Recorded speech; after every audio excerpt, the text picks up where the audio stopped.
మీరు కావాలంటే శివమహాపురాణాన్ని పరిశీలనం చేయండి. అసలు శివమహాపురాణం ప్రకారం నవమి తిథి నాటి మృగశీర్ష నక్షత్రపు అర్ధరాత్రి పార్వతీదేవి జననం కాళీ అని పేరుంచాడు నారదుడు. హిమవంతుడు ఆహ్వానిస్తే వచ్చి సువాసిని పూజకి నేను వశురాలనవుతాను అందావిడ. నేను ప్రసన్నురాలనవుతాను. సువాసిని పూజ అన్న మాటని మీరు జాగ్రత్తగా అర్థం చేసుకోవాలి. సువాసిని పూజ వేరు, పరదేవతా పూజ వేరు. సువాసిని పూజ పరదేవత పూజ కాదు. సువాసిని పూజ అన్న మాటకు అర్థం ఏంటంటే సువాసినికి నామాలున్నాయి. అమ్మవారి నామాలు చెప్పి పూజ చెయ్యరు ప్రారంభం. సువాసిని నామములు చెప్తారు, ఆ నామాలతో చేయాలి. అది కల్పం. కల్పం అంటే ఋషిప్రోక్తం. ఋషిప్రోక్తం ఎలా ఉందో అలా చేయాలి తప్ప నా సొంతంగా నా ఇష్టం వచ్చినట్టు చేస్తానని చేయకూడదు. సువాసిని అమ్మవారి యొక్క ప్రతినిధి, బింబ ప్రతిబింబ న్యాయం అన్వయమవుతుంది. సువాసిని సువాసిన్యర్చన ప్రీత. ఐదవతనం అన్న వాళ్ళందరూ సువాసినులే. కానీ పూజార్హత పొందడానికి ఏమిటి అంటే కొన్ని లక్షణములను చెప్తారు. ఇవి ఎవరి యందు అన్వయమయ్యాయో వారికి పూజ చెయ్యమంటారు. ఎవరి యందు అన్వయమయ్యాయన్నది తీర్పు చెప్పవలసిన వాడెవరు? ఈమె సువాసిని పూజకు అర్హురాలు అని చెప్పగలిగిన వాడెవరు? ఒక్క గురువే చెప్తారు. గురువు చెప్తాడు ఈమె సువాసిని పూజకు అర్హురాలు అని. ఎందుచేత? సువాసిని నామములు కొన్నున్నాయి. ఆమె బంధువుల యందు విశేష మర్యాద కలిగినదై ఉండాలి. భర్త యందు చాలా ప్రీతి కలిగినదై ఉండాలి. సంతానమును పొందినటువంటిదై ఉండాలి. గురువు యందు అచంచల భక్తి కలిగినదై ఉండాలి. గురువు అంటే ఆమెకి గురువు ఉండడు. ఎందుకంటే ఆమెకు ఉపదేశం చేయకూడదు. పెళ్ళైన ఆడదానికి ఉపదేశం చెయ్యరు తిన్నగా. ఎవరు చేస్తారు? దీనోవా రాజ్యహీనోవా యోమే భర్త సమీ గురు తం నిత్యమనురక్తాస్మి యథారూపాం సువర్చల అంటుంది సీతమ్మ సుందరకాండలో. భర్తయే గురువు. భర్తకి గురువుగారు ఉపదేశం చేస్తారు. కొన్నాళ్ళు మంత్రజపం చేసి భర్త భార్యకు ఉపదేశం చేస్తాడు. అందుకని భర్త గురువుగా ఉండాలి. ఆమెకి గురుభక్తి అంటే భర్తకి గురువెవరో ఆయన యందు ఆమె భక్తితో ఉంటుంది. ఆమెకి వైదిక మర్యాద, పౌరాణిక గ్రంథములు, సదాచారమునందు విశేషమైనటువంటి అనురక్తి పొంది ఉంటుంది. ఇవన్నీ అలా ఎందుకు సంభవిస్తాయని అడిగారు. ఆమె యందు పరదేవత యొక్క విభూతి ప్రవేశించి ఉన్నది. అందుకే ఆవాహన మంత్రం లేదు. ఇంకా ఆవాహన మంత్రం లేకుండా రేపు మీరు చూస్తారు ఇక్కడ సువాసిని పూజ జరిగినప్పుడు ప్రారంభంలో ఆ నామాలతో చెయ్యాలి. ముందు చేసి సువాసిని పూజకి పతాక స్థాయి ఏమిటో తెలుసా? సువాసిని పూజ చేస్తే అమ్మవారు పరమ ప్రసన్నురాలైందని, సువాసిని పూజ ఇక్కడ జరిగింది అని అమ్మవారు పరమ సంతోషాన్ని పొందడానికి ఉపచారమేమి అని అడిగారు. దాని ఉపచారం ఏమిటో అమ్మవారి పూజా కల్పనలో చెప్పారు. కబరీబంధనాన్ని జటాబంధనంతో కట్టాలి. అంటే ఆమె జటని ఎత్తి పట్టుకుని, అందుకే పురుషుడు ముట్టుకోడు, భర్త ముట్టుకోకూడదు. అందుకే దంపతులుగా చేస్తారు. అది కారణం. భార్య జట ఎత్తి పట్టి జటాబంధనం పెట్టాలి. జటాబంధనం అంటే ఆమె జటని తాటితో కట్టాలి. అథవా ఇప్పటి రోజుల్లో అయితే దాన్ని రబ్బర్ బ్యాండ్ ఏదో అంటారేమో, దానితోనైనా బంధనం చెయ్యాలి. ఆ జటాబంధనం చేసేటప్పుడు భర్త ఏం చేస్తాడంటే లేచి నిలబడి చూస్తాడు, నమస్కారం చేస్తూ చూడాలి. ఆమె కేశపాశాన్ని కానీ అంత పవిత్రంగా దర్శనం చేస్తే భావనామాత్ర సంతుష్టాయై నమో నమః, మీరు కామాక్షి పరదేవత యొక్క కేశపాశాన్ని చూసినట్టే. దానివల్ల అజ్ఞానము విచ్చిపోతుంది. అది సువాసిని పూజకి ప్రధానమైనది ఏది అంటే భార్య జటాబంధనం చెయ్యాలి. భర్త నమస్కారం చేస్తూ నించుంటాడు. ఎందుకని? ఆమె కేశపాశాన్ని ఆయన ముట్టుకోకూడదు. అందుకని నమస్కారం చేస్తూ అమ్మవారి కేశపాశం అని నిలబడతాడు. భార్య భర్త చేయి పట్టుకోవాలి. కానీ మరి భార్య చేస్తుంటే భర్త చూస్తూ ఊరుకోవచ్చా? ఆమె ధర్మపత్ని అందుకైంది. తనకి ధార్మిక కార్యక్రమంలో ఉపకరణంగా నిలబడి పూర్తి చేస్తుంది. దాని చేత తరిస్తాడు. ఆ సువాసిని పూజ నాకు చెయ్యని అడిగింది పార్వతీదేవి. నువ్వు ప్రతి నవమి మృగశీర్ష నక్షత్రం ఉన్నప్పుడు ఏకాదశి ఆవిడ కొన్ని తిథులు చెప్పింది. ఆ తిథుల్లో సువాసిని పూజ చెయ్యి. ఆ సువాసిని పూజ చేశారు అని గుర్తు ఏమిటంటే కల్పాన్ని ప్రయోగించాలి. ఆ నామాలతో పూజ చేయాలి ముందు. ఆ నామాలతో పూజ చేయడం అంటే పాదార్చన ప్రధానమవుతుంది. అమ్మవారి పాదములు రెండూ తీసుకెళ్ళి పాత్రలో ఉంచి, సువాసిని అంటే ఆ పరదేవత యొక్క విభూతి ఈమె యందు ప్రవేశించింది, అందుకే ఆమె లక్షణములు ఈమె యందు కనపడ్డాయి. ఈమె పరదేవతయే, అందుకని భార్య నీళ్లు పోస్తుంది, భర్త కాళ్ళు కడగాలి, కడిగి లోపలికి పుచ్చుకోవాలి. అలా పుచ్చుకుంటే అది కామాక్షి పాదోదకమే, శారదా పాదోదకమే. శంకరులంతటి వారు సౌందర్యలహరిలో కదాకాలే మాథ కథయ కలితాలక్తకరసం పిబేయం విద్యార్థి తవ చరణ నిర్ణేజన జలం అని అడిగారు. ఎప్పుడు తాగుతానమ్మా నీ కాళ్ళు కడిగిన నీళ్లు నేను అని అడిగారు. ఆ భావనతో కడిగి ఆ తీర్థాన్ని లోపలికి పుచ్చుకుంటే సాక్షాత్ పరదేవత యొక్క పాదముల యొక్క తీర్థమును తాను లోపలికి పుచ్చుకున్నట్లే. నువ్విది చెయ్యి, నీ కడుపున నేను పుడతానంది. ఆమెకే ఎందుకు చెప్పాలి? ఆవిడ మేనకాదేవికి బ్రహ్మజ్ఞానుల మాట నిజం చెయ్యాలి అమ్మవారు. ఎక్కడొచ్చింది ఆ సందర్భం అంటే, ఒకానొకప్పుడు పితృదేవతల యొక్క భార్య అయినటువంటి స్వధాదేవికి 3 కుమార్తెలు. మేనకాదేవి, కళావతి, ధన్యాదేవి. వాళ్ళు 3 పేర్లు ఒకసారి పలికితే చాలన్నారు పుణ్యం. అంత గొప్పవాళ్ళు వాళ్ళు. వాళ్ళ పేరు చెప్పినా, వాళ్ళ పేరు విన్నా సభకు ఒక మర్యాద చెప్పారు. ఆ పేరు చెప్పిన తర్వాత ఇలా కూర్చోకూడదు. ఆ 3 పేర్లు సభయందు ఉచ్చరిస్తే వెంటనే నమస్కారం చేయమని చెప్పారు. వాళ్ళు పుట్టుక చేత స్వధాదేవి కుమార్తెలని చెప్తారు, కానీ వాళ్ళని అయోనిజలని పిలుస్తారు. వాళ్ళు అంతటి జ్ఞాన సంపన్నులు. వాళ్ళు బ్రహ్మగారి సభకి వెళ్ళారు, కూర్చున్నారు. సనక సనందనాది మహాజ్ఞానులు లోపలికి ప్రవేశించారు. పరదేవత యొక్క సంకల్పం, రాబో కాలంలో జరగవలసిన మహత్కార్యం ఒకటి ఉంది, ఆవిడికి తెలుసు సమస్తం.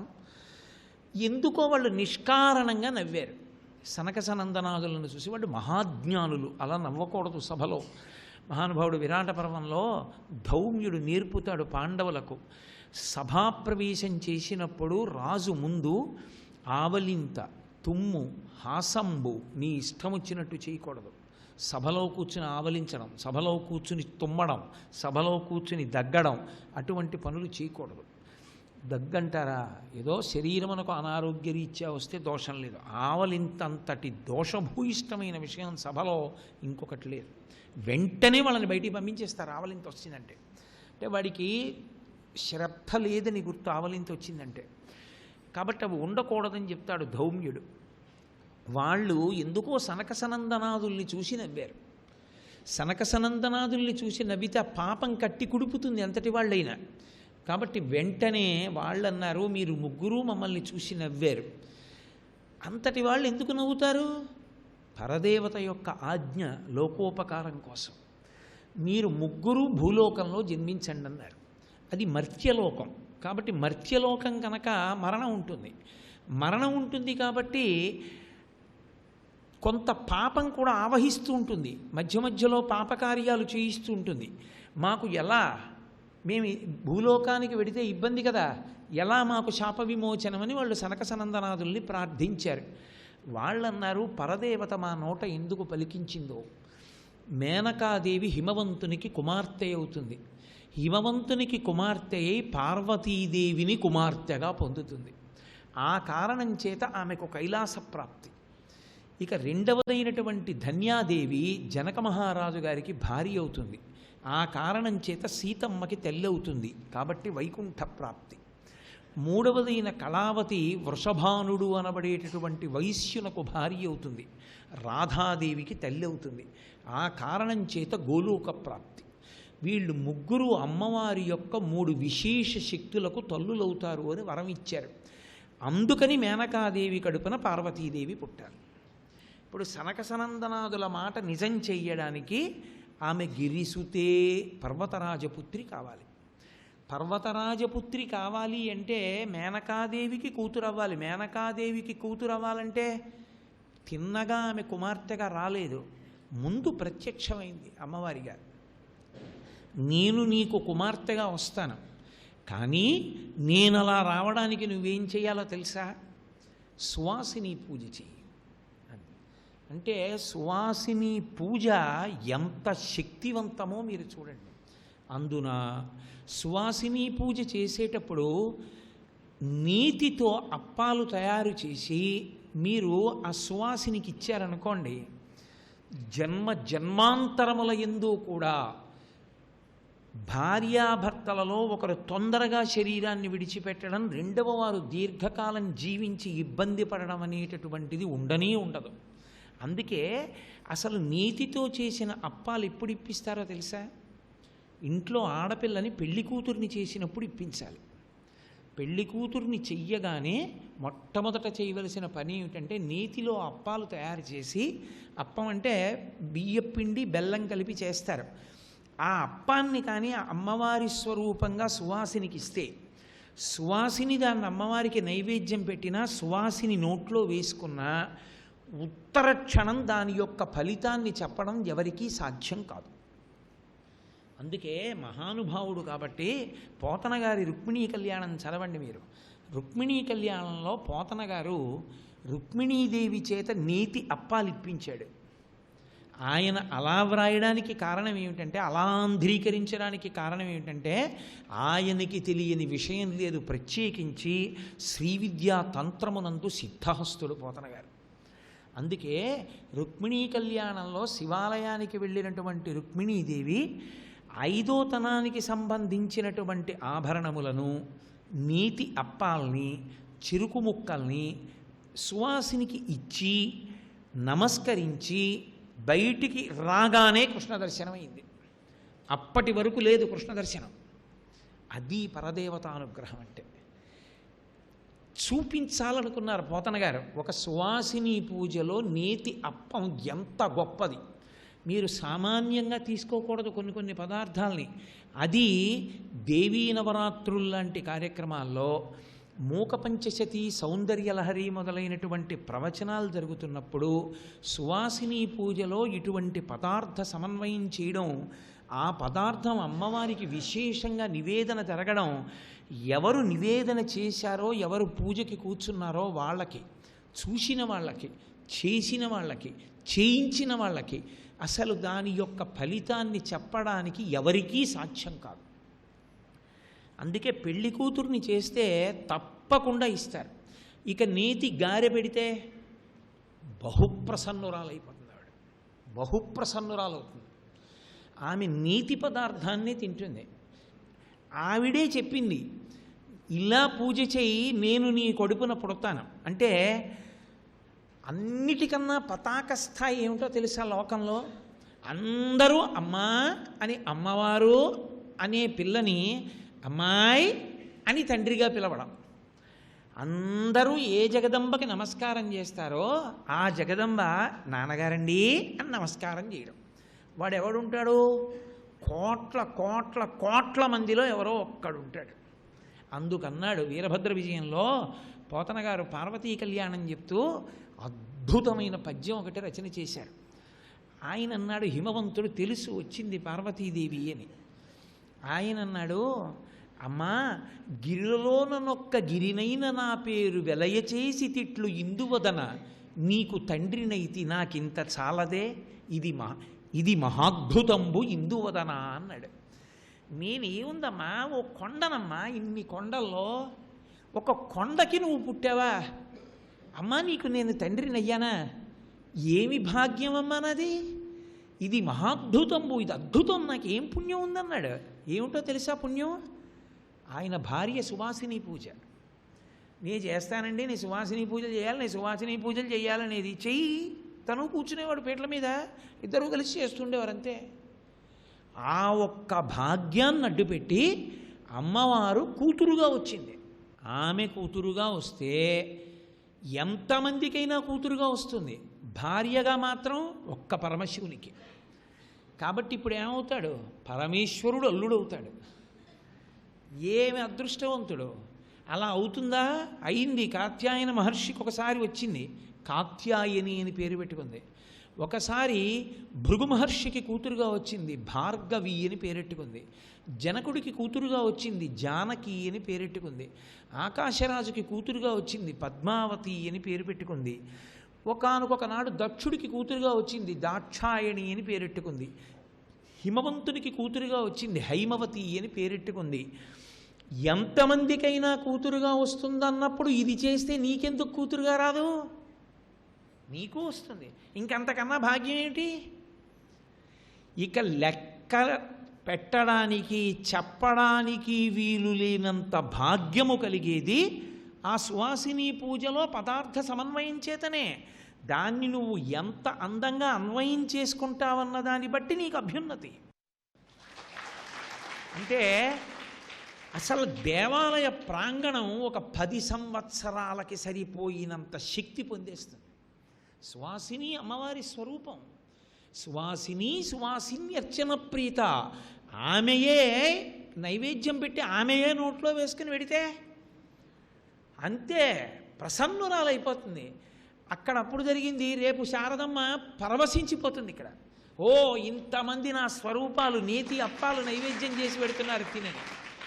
కాబట్టి ఒక పూజ చేస్తున్నామంటే ఆ పూజ అలా ఎందుకు చెయ్యాలి, దాని పూర్వాపరాలు ఏమిటి తెలిసి ఉండాలి. ఎక్కడెక్కడ అన్వయమైంది, ఎందుకు అన్వయమైంది, ఎలా అన్వయమైంది తెలిసి ఉండాలి.